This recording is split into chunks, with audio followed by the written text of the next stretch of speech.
Mesdames et messieurs, bonjour à tous et merci de nous rejoindre pour cette autre convocation de la semaine du tribunal de l'actualité. Vous le savez, un rendez-vous sont donc jugés les faits majeurs de l'actualité entre approbation et condamnation, confirmation, vérité, dénégation, parce que tout simplement, nul n'a le droit de condamner qui que ce soit ou quoi que ce soit sans un jugement conséquent. Et vous le savez que c'est tout un plaisir que de vous retrouver. Toute l'équipe vous dit encore bienvenue au tribunal de l'actualité. Mon nom est Loukman Sanfo et ce matin, je vous partage cette pensée de Sonia Lachani qui dit ceci, elle est contrôleur qualité. Bâtir reste à démontrer quand on construit ce qui peut se détruire. Bâtir reste à démontrer quand on construit ce qui peut se détruire. Bonne méditation et bienvenue au tribunal de l'actualité. Disons bonjour au juge au siège, Geoffroy Wahab, ce matin. Bonjour Président, bonjour auditeurs et téléspectateurs. Bonjour également à l'équipe de réalisation de cette émission à la radio et à la télé. N'oubliez pas que vous avez la possibilité de nous suivre en direct sur nos Facebook Live, sur WattFM également, sur True TV. Bienvenue à tous et à toutes. Ce matin, on va parler de sécurité dans les projets de construction au Burkina Faso et c'est là en lien avec la semaine de l'architecte du Burkina dont le thème cette année, la 5e donc, est architecture et sécurité urbaine, mieux construire pour des villes sûres. Un événement qui devra donc contribuer à faire meilleure connaissance de ce maillon essentiel dans la chaîne de construction au Burkina Faso et d'ailleurs partout, mais pas encore, on va dire, entrer dans les habitudes du citoyen burkinabé, alors que vous le savez, nous sommes dans un pays où les villes sont encore en chantier, dans un contexte difficile. Quelles sont les attitudes à adopter face à cette réalité? Ce matin, on en parle avec le président de l'Ordre des architectes du Burkina, en la personne de M. Fabien Ouedraogo. Bonjour et bienvenue. Bonjour. Merci de nous rejoindre. C'est un plaisir. Mesdames, Messieurs, vous connaissez le principe de l'émission. Les avant-propos pour commencer cette émission.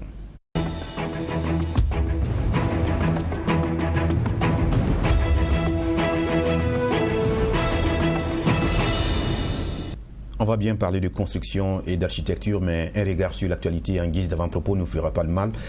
Et la charge reviendra donc à Geoffroy Wahab pour cet exercice-là. Oui, merci Président. Moi, je vais parler coopération monétaire pour mon avant-propos. On sait qu'en France, le 28 janvier, ce qui est passé devant le Sénat, c'était d'approuver la dynamique du passage du franc CFA à l'ECO, donc devant les sénateurs français. Et il y a Le Drian qui est encore venu, Jean-Yves Le Drian qui était venu défendre donc ce passage-là. Et il rappelle les grands points. C'est d'abord que le changement du nom de la devise, les autorités de l'UEMOA ont indiqué leur souhait de passer du franc CFA à l'ECO et que si ce passage-là à l'ECO fiduciaire ne se fera pas immédiatement, il reste tout de même un grand symbole dans le changement, dit-il. Et puis, pas de la suppression de l'obligation de centralisation des réserves de change de la Banque centrale des États de l'Afrique de l'Ouest, non BCAO, sur le compte d'opération du Trésor français, déjà effective. Et puis, le retrait de la France des instances de la gouvernance de la zone également mise en œuvre par anticipation. Le dernier point dont il parle, c'est qu'on sait que pour ce qui est de notre franc CFA, il y a 2 grandes rencontres annuelles. L'une se fait à Paris et on a les figures de proue du monde des finances de la France qui participent donc à ce rendez-vous-là. Pour beaucoup, ça infantilise l'Afrique, ça dénote que la monnaie n'est pas vraiment la nôtre, mais dans tous les cas, cela a été quand même adopté et c'est 241 sénateurs sur 343 consultés qui l'ont validé. Donc, on remarque qu'il y a 80 abstentions et surtout 22 voix contre. Mais ce qui est intéressant pour moi, c'est que en France, il y a un débat là-dessus. Ça, c'est déjà important. Il y a beaucoup de sénateurs et même des personnalités publiques qui affichent leur position relativement au passage du franc CFA à l'ECO. Et le débat ne reste pas seulement dans la rue. Le débat s'invite même à l'Assemblée nationale et au Sénat. Donc vous comprenez que c'est pour eux peut-être se couper les ongles. Mais ça importe et ça pèse. Il y en a qui pensent que c'est une domination de la France qui continue. Et il y a d'autres aussi qui se disent, écoutez, c'est leur donner un peu de dignité à ces messieurs-là. Mais au moins, il y a le débat. Mais nous qui sommes concernés, parce que la monnaie, c'est important. À part la fois où Alassane Ouattara est allé en France et est revenu nous surprendre avec la dynamique du passage du franc CFA à l'ECO en attendant que les autres soient prêts, Nigeria, Ghana et autres, pour entrer dans la dynamique. Bon, et nos chefs d'État qui sont restés quelque peu taiseux, mais qui officiellement ont acquiescé, on ne sent pas dans nos assemblées nationales le débat sur une question aussi importante. Depuis 2019, la dynamique elle est enclenchée. En 2021, le 28 janvier, ce sont les sénateurs français qui se prononcent là-dessus. Aux 2/3, ils l'accordent, ils l'adoptent. Mais nous, on est où dans le débat? Une monnaie, ça permet de réguler votre économie. Je dis actuellement, nous boxons avec un bras et l'autre attaché derrière, parce que la politique monétaire aussi participe de réguler notre économie. On ne peut pas laisser tout cela comme ça à la France. Ça veut dire que c'est comme s'il y avait un désintérêt d'une chose aussi importante. Il y a, Dieu merci, des intellectuels africains qui marquent leur position sur la question du franc CFA, mais ça ne pèse pas trop parce que le politique lui-même ne nous montre pas trop l'intérêt qu'il y a par rapport à ça. Ou bien qu'on a peur de se faire taper sur leurs doigts et on s'aligne tous derrière la dynamique voulue par Alassane. Il y a des pays qui sont quand même assez clairs sur la question des locaux. Je ne veux pas rappeler la position du Nigeria, mais on a l'impression qu'on est dans deux échos. Parce que le Nigeria est clair, tant qu'il aura la parité fixe d'avec l'euro, avec le cordon gardé avec la France, cet écho-là ne les intéresse pas. Mais on parle d'un écho qui est reporté à 2025. Ça, c'est version UMOA et un peu plus large. Mais en attendant, on a notre écho là, avec nombril gardé avec la France, cordon, et qui est en train de prospérer. Et on n'a pas le débat, qu'il devrait y avoir sur le continent. On a beau initier les petits plateaux que nous avons ici sur la place. J'ai dit petits plateaux parce que pour moi ça devrait être encore plus élevé que cela. On devrait pouvoir recevoir des personnes qui décident sur la question, mais souvent quand vous préparez les plateaux, Dieu sait que j'en ai déjà initié ici sur cette table-là, vous avez des experts, vous avez tout ce monde-là, mais le décideur, vous allez attendre au niveau du ministère et autres, ils ne viendront pas au débat. Alors que pour moi, le débat doit se faire, et c'est très important, parce que pour ce qui est de l'UMOA, on est en train de prendre un tournant qui est très fort. Il y a un fort combat qui est en train d'être mené par une partie de la population pour dire que le CFA, il faut le repenser, mais pas y mettre du vernis. Ce n'est pas de la cosmétique que les gens ont demandé, ce n'est pas un nom de baptême. C'est plus profond que ça. Et je pense que ce débat-là devrait être mené. D'accord. Et c'est sûrement une question que vous allez sûrement mener dans votre émission le JDS, donc avec des experts sur la question. Merci d'avoir partagé cela en guise d'avant-propos à cette émission du jour. Sans plus tarder, mesdames et messieurs, on va parler donc de cette semaine décrétée pour parler de la problématique de la construction et des préoccupations de nos villes au Burkina Faso. Et cette année, on va parler donc de la sécurité dans les projets de construction. Et donc, puisque le thème de la 5e semaine de l'architecte du Burkina est ceci: architecture et sécurité urbaine, mieux construire pour des villes sûres.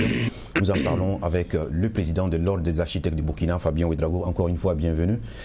Merci. Alors, on va commencer par faire meilleure connaissance donc de cet ordre-là, parce que nous savons qu'au Burkina Faso, il y a plusieurs ordres professionnels et de métiers, et on a comme l'impression que c'est l'ordre des architectes qui a régulièrement des activités de nature à se faire connaître, alors que le métier même d'architecture n'est pas nouveau en tant que tel. Qu'est-ce qui explique cela selon vous? D'abord, merci. Merci de me recevoir sur votre plateau. Merci également de me donner l'occasion de parler de notre ordre professionnel et du métier d'architecte. Il faut dire que l'ordre est parmi les ordres professionnels qui sont liés à la construction est l'un des plus anciens. Alors l'ordre a été créé en 1991 par une Zatou. À l'époque des Zatou. Voilà, à l'époque des Zatou et des Kiti. Et ça veut dire que nous avons déjà accumulé pas mal d'années d'expérience. Et il faut dire que, comme vous l'avez dit, c'est un métier qui peine à être connu de la population. Et les architectes ont décidé depuis quelques années, en tout cas, de mener des activités de communication en vue de se rapprocher de la population. Voilà, de faire connaître le métier, de briser les tabous et les idées reçues qu'il y a sur le métier d'architecte. Et c'est dans cette dynamique-là que nous faisons chaque 2 ans cette semaine de l'architecte qui a sa 5e édition. Vous dites vous-même, en vue de mieux vous rapprocher de la population, c'est-à-dire que vous reconnaissez que vous êtes resté dans une posture d'élitiste, des gens qui ont fait les grandes écoles et qui ne parlent qu'à des gens qui les connaissent véritablement. Est-ce que là, le problème ne vient pas véritablement de vous-même? Je ne pense pas. Je pense que les torts sont partagés. À la fois, c'est vrai que l'architecte, c'est pas qu'il est dans une vision élitiste, mais c'est un artiste. Et les artistes ont parfois, dans leur élan de réflexion, ils ont tendance à se refermer sur eux-mêmes, à s'enfermer, à travailler et à oublier qu'ils sont dans un monde avec lequel ils doivent forcément être interactifs. Voilà. Donc, à la fois, nous devons nous ouvrir aux gens, et à la fois, les gens aussi doivent comprendre que nous sommes un maillon essentiel de l'acte de bâtir, et les gens doivent venir vers nous. C'est un ensemble de choses où il faut vraiment communiquer. Voilà. On est dans les généralités avant de venir au sujet principal qui est la sécurité que vous envisagez en tout cas mettre en débat à l'occasion de cette semaine. Oui. Je vous connais depuis un bout de temps, vous êtes le président. Comment ça fonctionne au niveau de l'organisation au point que vous soyez toujours là comme un père fondateur d'un parti politique? Ah ben non. Il faut, comme je l'ai dit, l'ordre est régi par 4 textes. Parce qu'on pourrait penser, ce n'est pas aussi simple que ça. Ce n'est pas une association disons classique, c'est une organisation professionnelle. Nous sommes régis par 4 textes, notamment le ZATU dont j'ai parlé tantôt, un KITI, un code des devoirs professionnels et un règlement intérieur qui régissent les principes même essentiels de notre ordre. Et nous avons 3 instances dirigeantes qui sont l'Assemblée générale, qui est la plus grande, qui regroupe l'ensemble des architectes. Nous sommes actuellement 230 au Burkina Faso, dont 10% de femmes. Et nous avons le Conseil de l'ordre dont je suis le président et nous avons la Chambre disciplinaire. Ce sont ces 3 entités-là qui dirigent l'ordre. Et le Conseil est élu tous les 2 ans, pour un mandat de 2 ans. Donc peut-être que ça fait, vous voyez ma tête régulièrement, mais c'est peut-être parce qu'on communique beaucoup également. Sinon, je suis à mon 2e mandat qui finit dans quelques mois. Voilà. Et il n'y a pas de possibilité de faire un 3e mandat. Donc je pense que... Ces 2 mandats non renouvelables. Voilà. D'accord. Voilà qui est bien précisé. Alors, je passe la parole à Geoffroy pour ces questions de généralité. Oui, ma première question de généralité. Il y a des ordres qui se font beaucoup entendre. L'ordre des médecins récemment avec une poursuite à l'endroit de l'un de ses membres sur des questions que l'on sait liées au Covid-19. Il y a des maisons qui tombent dans Ouagadougou et puis au niveau de votre ordre, on ne sent pas les mêmes choses bouger. Sauf erreur de ma part, le dernier sinistre similaire il y a déjà, je pense, quelques années. Mais il faut dire que quand un cas comme ça arrive, il faut être très prudent dans les mots que vous utilisez, dans la démarche de communication que vous utilisez.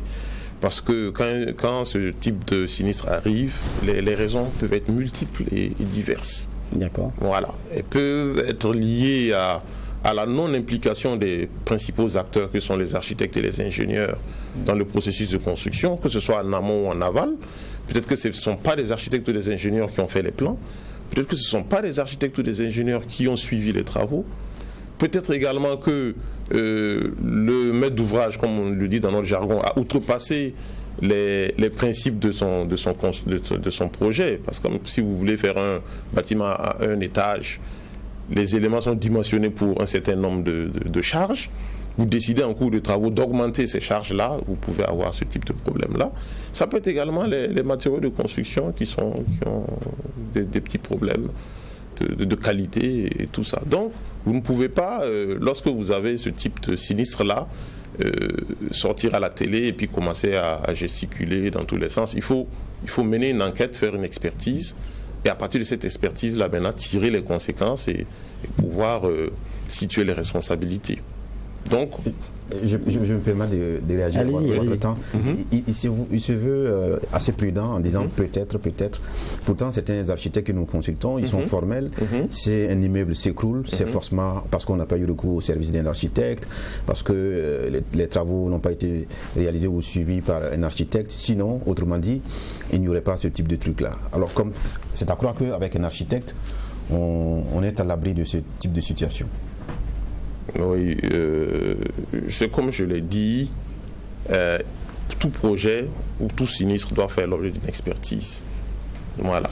Ce qui est sûr que je peux vous garantir, c'est quoi? C'est que l'architecte étant le maillon principal d'un projet de construction, vous garantit déjà un projet qui est viable, qui est fonctionnel, qui est bien conçu. Et l'architecte travaille avec des professionnels. Il faut qu'on le dise, parce que ça, c'est une réalité qui est là, que parfois certains occultent. L'architecte travaille avec des ingénieurs. des ingénieurs en génie civil, en climatisation, plomberie, informatique et ainsi de suite. Et c'est l'ensemble de ces acteurs-là qui aident le maître d'ouvrage à mener son projet jusqu'à la remise des clés. Donc il faut que ces acteurs-là soient associés également au processus de travaux, que ces acteurs contrôlent et mènent des missions périodiques ou permanentes pour surveiller ces chantiers-là. Donc il n'y a pas qu'un architecte dans un processus. Il faut qu'on précise ça.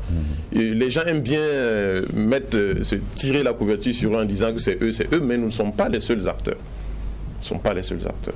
Bon, ceci dit, on comprend mieux, hein, parce que moi j'ai pris le cas des maisons qui tombent, on a vu le cas d'immeubles.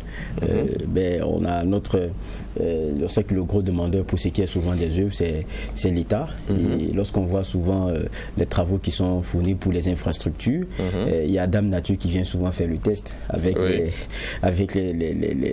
vents et tout. Oui. Bon, je ne pense pas que l'exécution de ce type de projet-là, ça se fasse sans architecte et tout, parce que je me dis que c'est à des niveaux quand même assez sérieux, il y a des appels d'offres, il y a des... Voilà, ou bien même dans ce cas de figure-là, dans ce type de projet, quelquefois, il n'y a même pas d'architecte. Non, c'est quasi pas possible. La plupart, je dirais même tous les projets d'État sont suivis par des architectes ou des ingénieurs. Alors, il faut dire que dans notre domaine, les responsabilités sont assez très claires au niveau du code de l'urbanisme. C'est-à-dire que le constructeur est responsable du projet qu'il bâtit. Voilà, dans notre milieu, l'entrepreneur est responsable, même s'il y a des contrôles. Mais vous êtes d'accord avec moi que ce n'est pas le contrôle qui vient mélanger le ciment et le fer et tout ça pour l'entrepreneur. En ce moment-là, autant lui-même construire. C'est-à-dire que les rôles les uns et les autres sont bien séparés et bien scindés. Voilà. Maintenant, quand vous parlez de Dame Nature, c'est vrai qu'effectivement, on a vu des auvents de stade qui sont partis, des toitures d'écoles qui se sont envolées et tout ça. Mais comme je le dis, il faut toujours expertiser pour savoir si c'est le fer qui a été utilisé qui n'est pas de bonne qualité. Est-ce que c'est le béton qui a été coulé qui n'est pas de bonne qualité? En ce moment, pourquoi il n'est pas de bonne qualité? Est-ce que le contrôleur sur pied n'a pas bien fait son travail? Ou est-ce que c'est l'entrepreneur qui a voulu, je ne vais pas dire tricher, mais qui a voulu en tout cas gagner là-dessus? Ou est-ce que ce sont les aciers même? Parce que vous savez qu'il y a 20 ans et puis maintenant, les aciers ne sont plus les mêmes. Alors, il faut d'abord situer les responsabilités avant de tirer des conclusions. C'est ça l'élément le plus important. Et pour parler de Dame Nature, vous savez que nous sommes en Afrique. Hein? Donc, pour certains projets, comme par exemple les écoles, vous ne pouvez pas aller en milieu rural, identifier vous-même un site et décider d'y construire quelque chose, ne serait-ce que même si c'est pour le bien de la collectivité. Vous devez vous rapprocher des autochtones. Vous devez comprendre la philosophie du milieu, la culture du milieu avant de commencer ce que vous avez à faire. Alors si vous estimez que vous voulez outrepasser ça, il peut y avoir des éléments, je ne dirais pas paranormaux, mais qui peuvent arriver et qui ne s'expliquent pas de façon cartésienne. Donc il faut tenir compte un peu de tous ces éléments-là et il y a des cas concrets comme ça que nous avons vus. Hein. Voilà, tout est bien fait, mais voilà. Il y a un vent alors qu'on n'est pas en saison de pluie. Il faut tenir compte de tout ça. C'est cela. Et peut-être pour terminer, parce que je m'en voudrais de ne pas aborder cela. Il y a souvent, nous sommes africains, hein, nous sommes dans nos réalités et nos croyances. Tout à fait. On a des chantiers dont on dit souvent que l'achèvement, c'est impossible. Bon, il y a le mythique FESPACO. Oui. On a tenté de reprendre des travaux. Oui, c'est vrai. Bon, vous êtes de l'ordre de la science. Hein. Oui. Mais est-ce que c'est des choses que vous rencontrez très souvent dans votre métier? Bon, moi, personnellement, je dirais non. Mais c'est des choses qui arrivent. C'est des choses en Afrique que vous ne pouvez pas expliquer de façon cartésienne. Et pour l'exemple du FESPACO, je ne dis pas qu'ils n'ont pas tout fait. Hein. Voilà, ils ont, je pense, pris toutes les dispositions pour que ça puisse s'achever dans les règles et tout, mais ça n'a jamais pu prospérer. Et c'est une question qu'il faut poser. Moi, personnellement, depuis que je travaille, je ne me suis pas encore, heureusement, d'ailleurs, confronté à ce type de problème-là. Voilà. Mais il faut, quand ça arrive, il faut il faut toucher qui de droit? Je pense qu'il y a toujours les personnes ressources. Il y a toujours des personnes ressources. Il faut toucher la bonne personne. Et si vous vous rendez compte qu'effectivement, ce n'est plus possible, il faut avoir un plan B toujours. Voilà. Vous n'êtes pas contraint, obligé de bâtir votre édifice où ce n'est pas possible. Vous changez le site. Le FESPACO, quand je regarde même le terrain en lui-même, il n'est pas extrêmement grand. Ce n'est pas un grand terrain. C'est-à-dire que qu'est-ce qui empêche l'État d'aller bâtir le siège du FESPACO ailleurs? Pourquoi s'entêter à vouloir le faire là-bas si il y a des contraintes? Voilà. Et vous en faites un jardin ou vous reboisez, vous en faites un espace vert et vous laissez les choses telles quelles. Il ne faut pas venir parfois, la nature est ce qu'elle est, il ne faut pas venir bouleverser un ordre qui est établi depuis des siècles sans prendre des dispositions. Non. C'est assez étonnant pour un architecte parce que d'aucuns diraient que les pyramides qui sont construites en Égypte, il y en a qui ont reçu des difficultés, mais quand même ont pu être réalisées par les différents pharaons. Alors, mais bon, c'est votre opinion? Oui, les choses, les réalités ne sont pas les mêmes. Hein. Vous allez au Gabon, vous allez au Sénégal, vous allez au Burkina, vous allez dans l'Égypte ancienne, les gens n'ont pas du tout les mêmes réalités. Et il faut forcément en tenir compte. Voilà. Vous poursuivez pour vos généralités, je crois? Je ne sais pas si le rond-point qu'on a à côté. Oui, absolument. Allez-y. Dans les généralités. Oui, évidemment. Qu'est-ce qui se passe avec le fameux rond-point? Notre cher rond-point. Voilà, votre très cher rond-point. Le monument des architectes. Oui, alors j'étais sûr que ce dossier-là allait forcément revenir. Il faut dire que l'Ordre des architectes a signé une convention avec la mairie et dans le cadre de cette convention-là, nous avons, avec nos partenaires, décidé d'offrir un monument à la ville. Ça rentre dans le cadre donc, de l'embellissement du cadre urbain. Et au cours des rencontres et tout, c'est ce rond-point qui a été identifié pour abriter ou pour accueillir en tout cas le projet. Donc nous avons fait la pose de la première pierre. Il y a eu en tout cas ce qu'il fallait faire dans nos jargons, notre coutume locale et tout a été fait. Et nous avons entamé les travaux comme il se doit. Il est vrai que lors de la pose de la première pierre, il nous avait été demandé d'intégrer la culture dans le projet du monument. Et donc c'est fort de cela que une statue en bronze a été déposée, voilà, qui a fait l'objet bien sûr de maquettes et d'un processus quand même de communication avec les coutumiers locaux, voilà. Et cette statue a été déposée au niveau du monument et malheureusement 48 heures après, on a appris que la statue a été vandalisée par des individus non identifiés. Même. Oui, emportée. Voilà, par des individus non identifiés.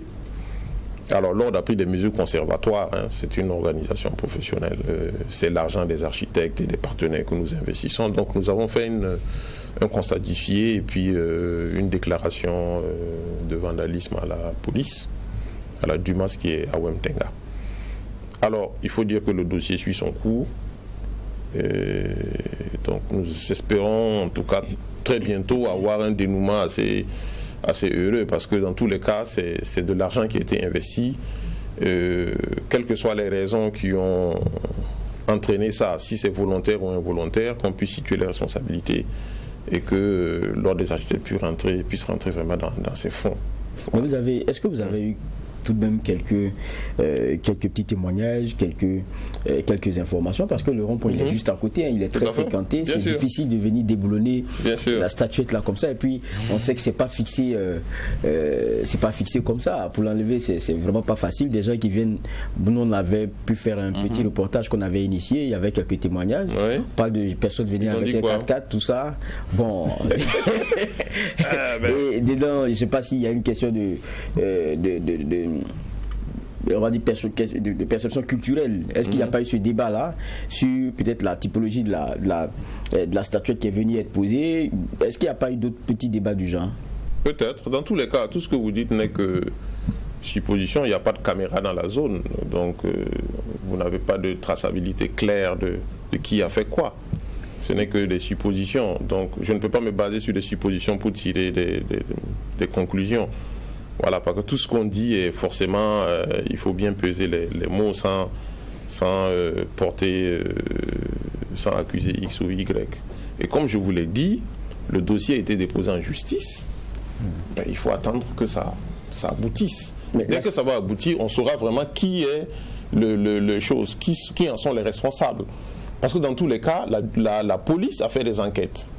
Et la police a fait un rapport. Voilà. La police a fait un rapport que moi-même j'ai lu. Et bon, je ne peux pas vous donner le contenu de ce rapport puisque c'est strictement... Au moins on sait qui a vandalisé. Bon, eux, ils savent en tout cas. Ils ont émis des choses, des conclusions.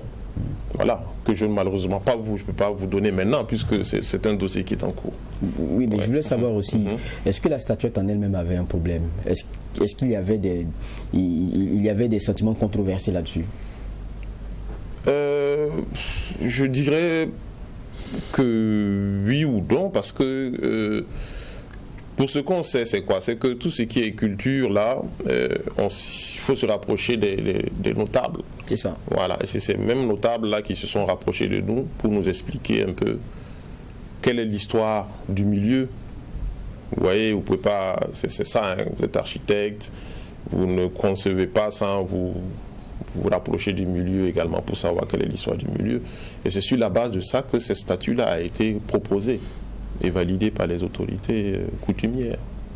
Parlant du monument lui-même, beaucoup étaient étonnés de constater, de voir ce qui a été déposé comme cristal de béton actuellement. Ouvrage, là, oui. Oui, parce que quand on avait appris que l'ordre des architectes allait lui-même construire un monument, beaucoup ont rêvé grand, ont rêvé de voir une statue à l'image de la statue de la liberté aux États-Unis. Finalement, on se retrouve avec, excusez-moi, un petit truc déposé à l'intersection de deux rues. Pourquoi les Burkinabés rêvent si petit? On a comme l'impression que vous n'êtes pas grand dans l'imagination, dans l'imaginaire. Et ça ne fait pas véritablement dit d'architectes, diront certaines personnes. Que répondez-vous à cela? Ben, je dirais que ce sont des points de vue. Hein. Voilà, votre point de vue, vous le dites, vous l'assumez. Les architectes aussi, l'ordre a son point de vue par rapport à ça, il l'assume. Ce que je peux vous dire, c'est quoi? C'est qu'un monument s'implante en fonction de son milieu. Vous êtes d'accord avec moi? Et ça s'implante en fonction également comme je l'ai dit, de l'environnement tout autour et de l'espace qui est disponible pour ce monument. Vous avez par exemple le monument des martyrs d'Awara 2000. Vous voyez l'emprise qu'il prend. Vous avez la bataille du Rail, vous voyez l'emprise que ce monument prend. C'est-à-dire qu'en fonction de l'espace que vous avez de disponible, vous concevez quelque chose qui s'intègre également au milieu. Vous avez l'impression qu'il est petit, mais il fait 6 mètres de haut. C'est un monument qui fait 6 mètres de haut. Voilà. Maintenant, il y a peut-être de la part de la population une incompréhension. Comparé au monument de la Renaissance au Sénégal. Ah non, mais c'est pas le même type de monument. C'est pas du tout le même. On ne peut pas comparer le monument de l'ordre des architectes, le monument de la Renaissance au Sénégal, mais la statue de la liberté. C'est pas les mêmes emprises. Oui, mais vous auriez pu nous offrir ça en demandant un autre site, pour un projet plus ambitieux. Ce que je vous dis. Demander une contribution citoyenne. Non, mais ce que je vous dis, c'est que nous avons une convention avec la mairie. Cette convention n'est pas une convention de 6 mois. Voilà. Et toute chose, il faut forcément un début. Et c'est le premier projet que nous faisons avec la mairie dans ce sens-là. C'est pour vous dire que la mairie, les besoins de la mairie ne se limitent pas à ça. La mairie en a pas mal. Et à partir de ce monument et de ce rond-point-là, il y a pas mal d'autres projets qui vont être faits pour la mairie dans la ville. Et à partir de là, la mairie va faire un appel de fonds et ainsi de suite.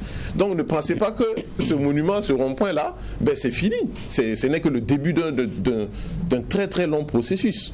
Un processus qu'on espère qui sera plus grand pour les Burkinabés. Plus grand pour les Burkinabés et moins problématique. Je passe souvent au rond-point, c'est vrai qu'il y a une bonne dose d'art dedans, il faut chercher à comprendre, mais c'est quoi vous regardez comme des plaques de béton. Voilà, c'est ça, c'est le cristal de béton. Mais comme nous on l'a dit, il y en a qui l'appellent tourbillon. Bon, c'est comme on le dit souvent, l'inspiration est architecte, mais l'interprétation elle est plurielle. C'est-à-dire que il est loisible à tout un chacun de dire ce qu'il pense et ce qu'il ressent de ce projet-là. Mais qui, en somme, pour résumer de façon très simple, symbolise la diversité.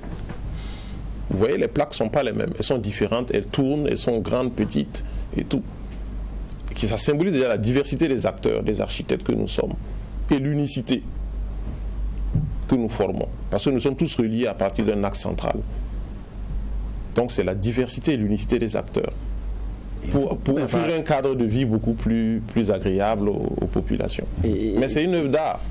Donc on peut épiloguer toute la journée là-dessus. Justement, oui. Une œuvre d'art, on peut donner toutes les explications possibles. Et puis l'œuvre d'art a encore été frappée. Hein. Oui, avant-hier, il y a eu un autre incident. Oui, tout à fait. C'était quoi? C'est à croire qu'il y a un esprit derrière votre histoire. Non, c'est pas notre histoire, c'est l'histoire de la ville. Hein. C'est pas. Mais je pense que quand vous avez ce type de contraintes-là, il faut pas fuir les difficultés, il faut les affronter et puis les assumer. Voilà, il faut chercher à comprendre. Il ne faut pas baisser les bras, c'est pas possible. Alors, effectivement, j'ai appris comme vous tous que quelqu'un est rentré dans le rond-point vers 5 h du matin. Et comme je l'ai dit, il n'y a toujours pas de caméra dans la zone. Voilà, toujours pas de caméra, il faut vraiment effectivement que nos autorités... Le monument n'est-il pas mal éclairé? Moi je passe là-bas par moment, hein. Je pense que Papy Zongo nous dira quelque chose, lui, il s'y est frotté à ce rond-point-là. Oui. Nous avons aussi... Nous avons mis de l'éclairage. Si vous passez là-bas dans la nuit, ça s'éclaire avec l'éclairage. C'est des jeux de lumière Non, il y a deux types d'éclairage. Il y a des jeux aux couleurs du Burkina. À l'intérieur, il y a des LED et un éclairage qui est permanemment... qui s'allume sur les 4 côtés du monument et qui s'allume en même temps que l'éclairage urbain. D'accord. Voilà. Maintenant, le fait que ce soit un carrefour accidentogène là n'a rien à voir avec le monument que nous avons mis. Parce que c'est un carrefour qui est accidentogène depuis des années. Et les riverains ont été obligés de mettre des pneus. Vous avez connu cette époque-là, des pneus, parce que les gens, parce que les gens rentrent dedans, on n'a pas fini. Et donc c'est pour essayer de rendre ce carrefour-là plus agréable et peut-être que ça rentre dans l'inconscient populaire qu'il y a quelque chose là-bas, vous ne pouvez pas le traverser comme vous voulez. Et je pense que peut-être que des ralentisseurs sonores pourraient être efficaces pour que les gens peut-être ralentissent à l'approche du rond-point. Sinon, quel que soit ce que vous faites, quelle que soit la taille, les gens rentreront toujours dedans. Nous avons fait des plots de 30 cm de diamètre, avec une hauteur de 80 cm. Ces 80 cm sont déposés sur la plateforme du rond-point. Donc le plot est à plus de 1,10 m. Et malgré ça, il y a des gens qui arrivent toujours à venir... Et qui ne voient pas. Et qui ne voient pas. On a mis de la peinture réfléchissante sur les bords. Je ne sais pas qu'est-ce qu'il faut faire. Et heureusement même qu'on a ces plots-là, parce que s'il n'y avait pas eu ces plots, et je donnais pas cher heureusement, apparemment, ce qu'on m'a dit, il n'y a pas eu de blessés. Mais sinon, au-delà des dégâts, du dégât matériel, il peut y avoir des pertes en vie humaine, ce qui n'est pas bon. Vous voyez. Donc, tout le monde doit contribuer.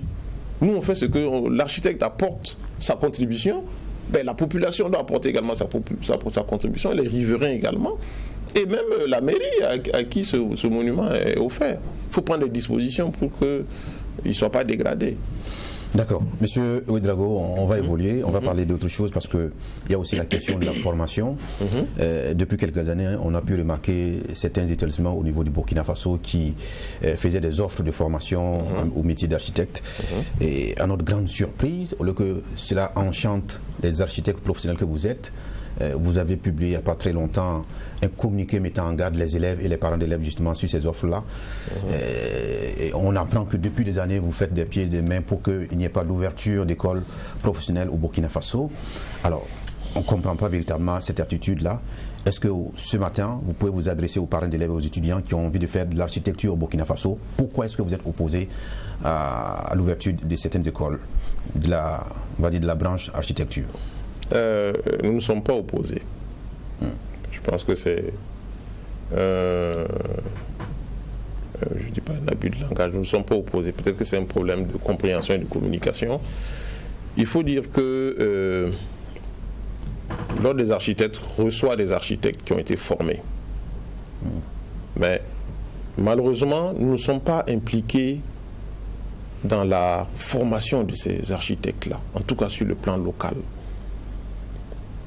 Et nous sommes garants de la technicité de ces architectes. Vous ne pouvez pas accueillir dans vos sein. Vous savez, il y a des pays où il faut faire même un concours pour rentrer dans l'ordre. Il y a des pays où il faut faire 5 ans de stage avant de rentrer dans l'ordre. Voilà, les réalités ne sont sûrement pas les mêmes. Donc, nous, plutôt, ce que nous voulons, c'est d'être associés à ce processus de délivrance des autorisations d'ouverture de ces différentes écoles-là. Malheureusement, le ministère ne nous appelle que quand ils ont besoin de nous, ce qui n'est pas normal. Et nous avons demandé à notre ministère de tutelle, qui est le ministère de l'Urbanisme et de l'Habitat, et maintenant des villes, de tout faire pour que nous soyons impliqués dans le processus d'ouverture de ces écoles. C'est important parce que nous sommes garants après de ce qui va se faire, ce que cet architecte-là va concevoir, ce que cet architecte va faire dans sa vie professionnelle. Il faut qu'on soit sûr qu'il soit bien formé. Et malheureusement, en tout cas, à l'époque de ce communiqué, je ne vais pas vous mentir, ce n'était pas le cas. Voilà. Ce n'était pas le cas. Et les architectes, que ce soit au niveau du Burkina ou de l'UEMOA, parce que nous sommes organisés autour d'une entité qui s'appelle la Conférence des ordres de l'UEMOA. La Conférence des ordres de l'UEMOA a reconnu 2 écoles dans son espace. Voilà. Qui sont l'EAMO au Togo et l'école d'architecture d'Abidjan en Côte d'Ivoire. Ce sont les 2 écoles reconnues par tous les ordres de l'UEMOA. Ce n'est pas une affaire du Burkina et tout ça. Donc, quelle que soit l'école que vous faites, quand vous allez dans un ordre pour vous inscrire, et ça va forcément poser des problèmes. Mais au niveau de la conférence des ordres, nous sommes en train de travailler à mettre en place une entité qui va s'occuper de la formation et qui va être le répondant technique pour toutes ces différentes écoles qui s'ouvrent et qui veulent former des architectes. Voilà. Donc, au Burkina, c'est vrai, il y en a quelques-unes qui s'essaient. Il y en a qui ont approché l'ordre. Et l'ordre a entamé, en tout cas cette année, l'ordre a entamé des visites pour voir un peu comment se fait la formation. Est-ce que les conditions même les conditions pédagogiques sont remplies? Est-ce que le corps enseignant est vraiment le corps adapté à ce type de formation-là? Parce que c'est pas une formation dans laquelle on se lance parce qu'on estime qu'on a les moyens de le faire. Voilà, il faut s'assurer que tout le fondement pédagogique est bon, que les curricula de formation sont corrects et que vous avez les enseignants qu'il faut pour former ces gens-là. Et c'est ça toute la problématique. Voilà. Mais on y travaille. Quand on écoute, souvent c'est ça le problème des ordres. Le commun, souvent des populations a l'impression qu'il y a des messieurs qui veulent garder quelque chose comme un genre de chasse gardée. Non seulement chasse gardée, mais ça, c'est comme un talisman, ça on n'y touche pas. Écoutez, nous là, c'est. Voilà. Quand on demande, monsieur, moi je suis diplômé de l'école de Versailles, moi je suis diplômé de l'école de ceci, c'est jamais ici. Là, vous avez qualité pour être là parce que vous avez été formé dans les grandes écoles et tout. Mais ça, c'est bien. Mais il y a aujourd'hui une demande qui a une pression. Bien sûr. Et qui doit avoir une réponse. Bien sûr. On y viendra à un moment donné dans notre débat. La question de votre accessibilité. Tant que vous n'êtes pas nombreux, vous nous coûterez cher. C'est la loi du marché. Maintenant, quand les petits jeunes qui veulent s'intéresser à cela, s'ils n'ont pas les moyens d'aller vous avez dit à Abidjan, ailleurs, Togo, c'est vrai aussi il y a ce qu'on appelle, vous avez, c'est un conseil des ordres ou quelque chose comme ça. La conférence des ordres. Oui. Bon, on a l'impression qu'on est dans, je m'excuse, mais je prends les parallèles, comme si vous êtes dans une société fermée, il y a des ordres, voilà, il y a des niveaux, mais on fait tout pour garder quelque chose de fermé et que tout le monde n'y entre pas. Ce que je dis, c'est pas seulement pour vous l'ordre des architectes. Quand on va parler de l'expertise, comptables et autres, les gens vous diront encore que les gens mettent tellement de barrières pour pouvoir entrer dans l'ordre, pour parvenir à avoir la qualité d'expert, qu'aujourd'hui les gens se disent, on a l'impression qu'en Afrique, c'est vraiment différent qu'ailleurs, où chacune des professions, on trouve toujours des niveaux et des moyens, et ceux qui ont été formés trouvent les méthodes et les moyens de pouvoir avoir une offre de formation domestique pour qu'il n'y ait pas ce genre de chasse gardée dont on a l'impression, et que pour ceux qui tentent d'y entrer, on leur dise voilà comment ça devrait se passer, voilà comment nous devons accompagner. Pourquoi c'est aujourd'hui vous réfléchissez à ça? Vous existez depuis tellement longtemps, vous avez votre cinquième semaine. Mais c'est depuis 1991 qu'ils existent. Voilà. Donc je me dis, donc on ne peut pas produire, c'est-à-dire que le Burkina ne peut toujours pas produire, je dis même pas produire, il n'a toujours pas pu asseoir avec autant d'architectes qu'on a depuis autant d'années, une école ou un système qui permette à des jeunes burkinabés qui n'ont pas les moyens d'aller ailleurs se former, d'embrasser le métier sur leur territoire. Oui, sur leur territoire, vous m'excusez, mais comme je vous l'ai dit, c'est pas une formation aussi classique qu'on le croit. C'est-à-dire qu'on ne crée pas une école d'architecture parce qu'on a envie de la créer. Et dites-moi, l'UEMOA là, c'est combien de pays? Il y en a combien? Et pourquoi s'il n'y a qu'un seul pays qui a réussi au bout de combien d'années à pouvoir ouvrir une école? Le Sénégal même... Ça peut être une volonté politique. Non, c'est une école qui a été ouverte par l'ordre. Hein. Elle a été créée et ouverte par l'ordre des architectes de Côte d'Ivoire. Ok. Voilà. Donc, vous qui dites que les architectes ne font rien, machin et tout... On n'a pas dit ça. C'est pas vrai parce que vous voyez là-bas, mais... comparaison n'est pas raison. Je ne dis pas qu'on ne peut pas se comparer à leur ordre en termes de capacité et tout ça, mais c'est pour vous dire que c'est tout un long processus qui demande quand même pas mal de ressources financières. Et pourquoi notre ordre le Sénégal même qui avait une école a fermé plus d'une quinzaine d'années avant d'essayer de la rouvrir. Et c'est une école étatique. Les hameaux dont je parle est une école inter-État. C'est une école comme le 2IE et Tchèri que nous avons ici. C'est une école qui a été créée en 74, 75, je ne sais plus très bien l'année, et par des États. C'est vous dire que des États ont été obligés de se regrouper à cette époque-là parce qu'un seul État ne pouvait pas le faire. Et les hameaux prennent des étudiants qui viennent de pas mal de pays. C'est l'école de l'État burkinabé. Pour dire que le Burkina donc a son école, qui est les hameaux. Vous pouvez y aller par concours, vous pouvez y aller si vous avez vos moyens financiers. Vous voyez que c'est possible. Maintenant, il y a des initiatives privées locales. Mais ces initiatives privées locales doivent être encadrées.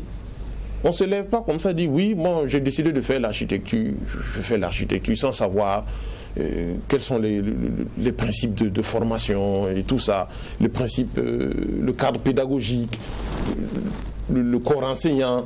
On prend, je ne sais pas, je ne vais pas dire c'est ça, mais on fait comme on peut, on se débrouille. Et je trouve qu'on ne doit pas se débrouiller. Quand vous faites ce genre de choses, il faut les faire bien. Ça ne doit pas être des balbutiements. Monsieur Ouédraogo, au-delà de votre volonté de sacraliser votre corps de métier, une école, quelle que soit la nature, c'est des conditions humaines, c'est des équipements et c'est des curricula. C'est cela. Oui. Si on réunit ces trois caractéristiques, on voit pas. Mais est-ce que c'est réuni? Il y a des architectes au Burkina pour assurer la formation, oui ou non? Oui, mais... Est-ce qu'il n'y a pas d'école capable d'investir dans les équipements, dans le matériel? Je ne vais pas vous mentir, il n'y a pas 500 architectes à même de pouvoir donner des cours de 4e année ou de 5e année d'architecture. Donc il en faut 500? Non, c'est une façon de parler, mais c'est pour vous dire que pour transmettre vos connaissances, là, même dans le domaine pédagogique, il y a un minimum qu'on vous demande. Vous êtes d'accord avec moi qu'il y a un minimum qu'on vous demande en termes non seulement d'expérience, en termes de connaissances, en termes de capacité pédagogique à transmettre. Est-ce que vous ne l'aurez pas? Parce que non, on ne se leurre pas. C'est difficile que la médecine, où on travaille sur l'humain. Oui, mais ils sont combien les médecins? On parvient à avoir des écoles de formation qui suivent... au bout de combien d'années? Oui, mais qui suivent la place. Quand on prend au niveau régional, qui n'a rugi de rien, parce qu'on a des personnes qui sont sorties de nos écoles de médecine ici, qui sont allées ailleurs et qui, jusqu'à aujourd'hui, dénotent de ce que le système de formation au Burkina soit vraiment haut. Et là, on travaille sur l'humain directement. Ça, c'est encore plus délicat. Je dis, pourquoi est-ce que l'ordre en Côte d'Ivoire y parvient? C'est une question de moyens, c'est une question de volonté. Dites-nous, vous dites que le cas de la Côte d'Ivoire, c'est l'ordre des architectes qui parvient à mettre l'école sur place. Pourquoi au Burkina, vous n'y êtes pas parvenu jusqu'à maintenant? Au niveau du Burkina, je ne veux pas vous raconter des histoires. Hein. L'ordre des architectes du Burkina, à l'heure actuelle, n'a pas les moyens financiers de mettre en place ce projet-là. Qu'est-ce que vous Je ne dis pas que nous n'y réfléchissons pas. Nous y réfléchissons parce qu'on a été plusieurs fois interpellés, que ce soit par des individus, que ce soit par des institutions, nous demandant de travailler à aider les jeunes à embrasser ce métier-là. Voilà. Et nous y réfléchissons, on essaie de voir peut-être s'il faut pas... de la menace. Est-ce que c'est pas, vous y voyez pas une menace quand on ouvre le domaine aux plus petits qui peuvent arriver facilement? Non, mais en quoi c'est une menace? Ce n'est pas une menace. Nous sommes 230. Les 230 architectes actuellement, je dirais que plus de la moitié a moins de 30 ans. Plus de la moitié a moins de 30 ans. Au contraire, nous incitons les gens. Pendant notre semaine de l'architecte, nous allons aller dans des écoles, ce que nous appelons le forum des métiers, et le forum sur le métier d'architecte. Nous allons dans des écoles, Marianne Gouabi, Collège de la Salle et tout, nous allons voir des élèves pour susciter en eux l'amour du métier. Donc nous cherchons, au contraire, à faire venir les gens, nous ne cherchons pas à fermer. Mais ça donne le contraire. L'intérêt suscité, difficilement en face, ils peuvent avoir la formation parce que c'est hors de prix, c'est pas ici qu'on fait. Alors c'est pas moi qui définis le prix de la scolarité mais parce qu'on ne peut pas créer d'offres ici, c'est ça en fait. Ce que je veux vous dire, c'est quoi? C'est que vous prenez l'exemple des médecins et tout, mais les médecins ils sont combien? Il y a combien de docteurs en médecine au Burkina? Bon, enfin, ils sont tous des docteurs. Mais il y a combien de docteurs en architecture chez nous? Il y en a combien? Vous savez que pour enseigner à un certain niveau, il faut avoir un doctorat. Bien sûr. En architecture. Vous savez, il y en a combien? Il y en a combien? Nous faisons tous faire des études supérieures. Nous avons le niveau Bac plus 5. Mais il y en a combien qui ont le doctorat? Ils ne dépassent pas 2 ou 3. Ils dépassent peut-être même... Je ne vais même pas raconter. J'en connais qu'un seul au niveau de l'ordre. J'en connais qu'un seul. Vous ne vous leurrez pas parce que si déjà, pour des villes comme Ouagadougou, Bobo de Lasso, les gens arrivent à construire en se passant de vous, et vous êtes toujours dans une posture où vous êtes en train de mettre le niveau très haut pour avoir les qualités et les qualificatifs pour enseigner ou truc. Est-ce que là, ce n'est pas vous n'êtes pas... Non, pas du tout. Parce qu'on a un principe. Comme dit un de mes grands frères, il ne faut pas délayer la formation. C'est une formation de qualité. Déjà, ce n'est pas simple avec ce que nous avons. Il ne faut pas délayer la formation juste parce qu'on veut qu'il y ait beaucoup d'architectes accessibles. La formation doit être de qualité, elle doit être pointue. Donc, il faut réunir les conditions pour que cette formation soit bonne.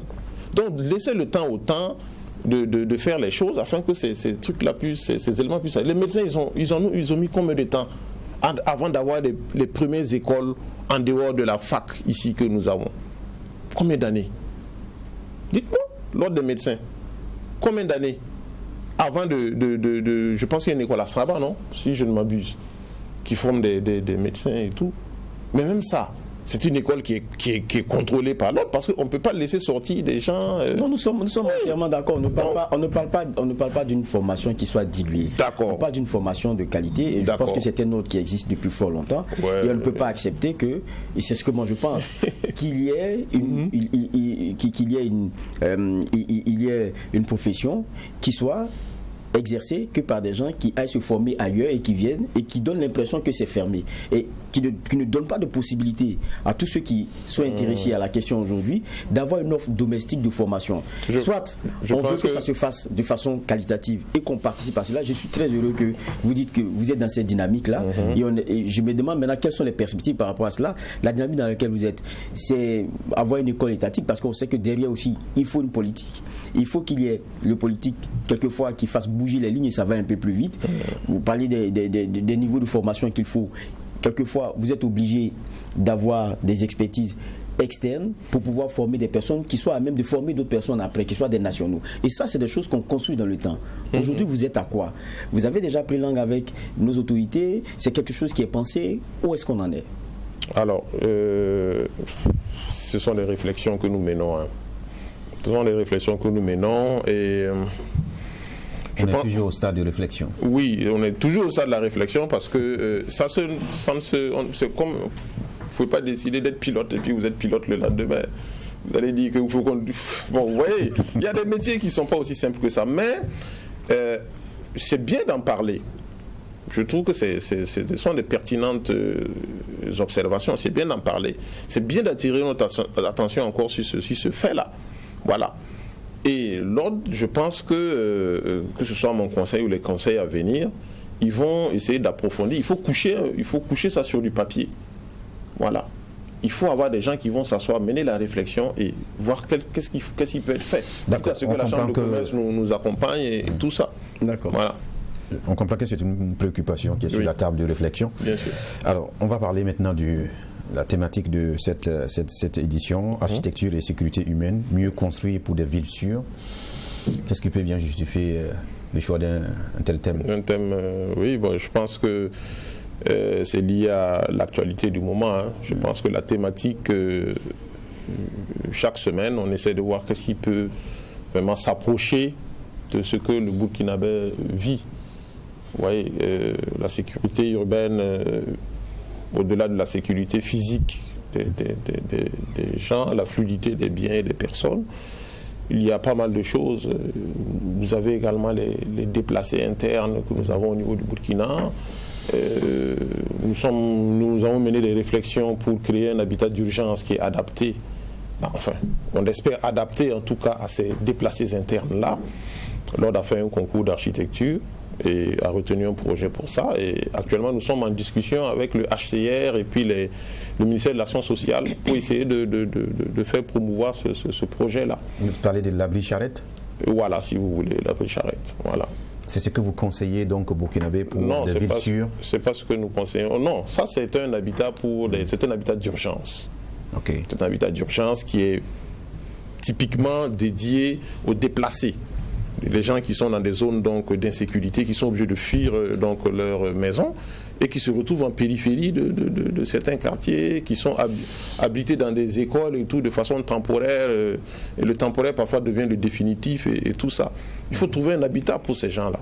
Et c'est ces gens qui se déplacent avec leur bagage et tout. Donc c'est des réflexions et c'est un projet, comme on dit, c'est toujours un projet qui doit être amélioré pour répondre aux besoins.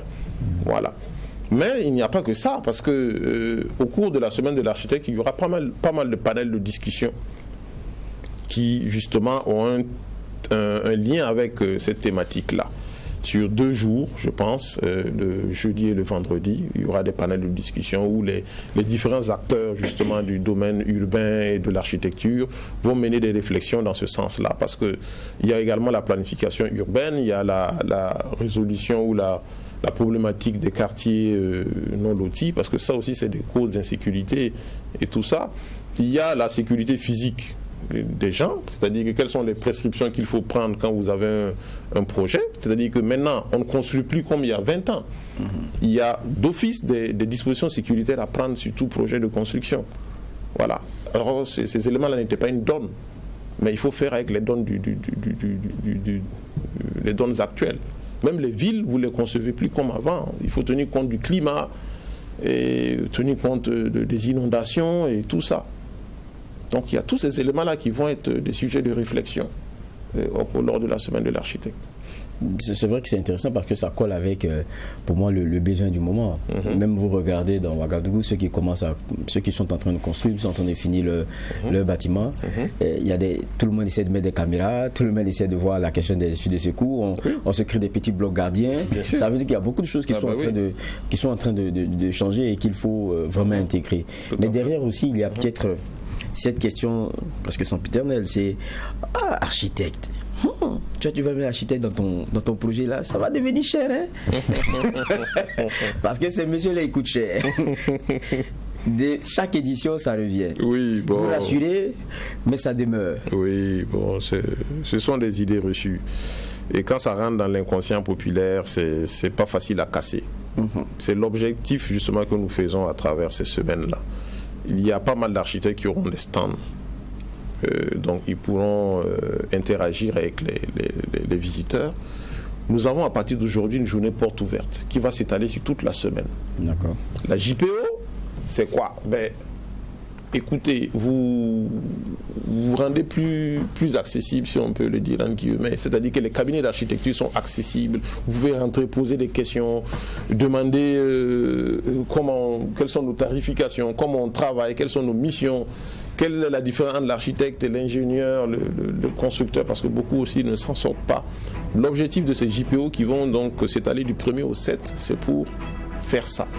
Mais il ne faut jamais arrêter de le faire parce que les mentalités doivent évoluer de génération en génération. Je pense qu'on y arrivera. Voilà. En Tunisie, ils sont plus de 3000 architectes pour une population 4 fois moins que la nôtre. Vous comprenez ce que ça veut dire? Ça veut dire que chaque architecte arrive à vivre de son métier. Est-ce que chez nous, ici, l'architecte arrive à vivre de son métier? Ça, c'est une question. Ça dépend aussi du niveau de vie des populations. Oui. Malheureusement, on ne pourra pas poursuivre. Déjà? Ah oui. Ça passe vite ici. Oh là là. On a passé le temps. On aura certainement l'occasion de faire le bilan si vous convenez. Oui, avec plaisir. D'accord. Merci à vous, M. Fabien Ouedraogo, président de l'Ordre des architectes du Burkina, d'être passé devant notre tribunal de l'actualité. On vous retrouve donc la prochaine fois pour discuter de cette problématique de la construction au Burkina Faso. Mesdames, Messieurs, merci de nous avoir suivis. On dit à demain que la paix nous fasse la guerre et que la guerre nous fasse la paix.